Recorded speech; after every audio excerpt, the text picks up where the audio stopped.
اور جن لوگوں نے اپنے دین کو کھیل اور تماشا بنا رکھا ہے اور دنیا کی زندگی نے ان کو دھوکے میں ڈال رکھا ہے، ان سے کچھ کام نہ رکھو۔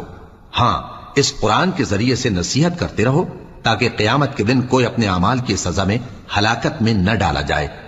اس روز اللہ کے سوا نہ تو کوئی اس کا دوست ہوگا اور نہ سفارش کرنے والا، اور اگر وہ ہر چیز جو روئے زمین پر ہے بطور معاوضہ دینا چاہے تو وہ اس سے قبول نہ ہو۔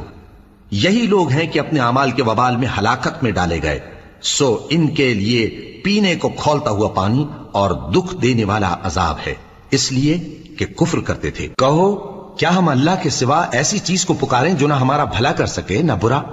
اور جب ہم کو اللہ نے سیدھا رستہ دکھا دیا تو کیا ہم الٹے پاؤں پھر جائیں؟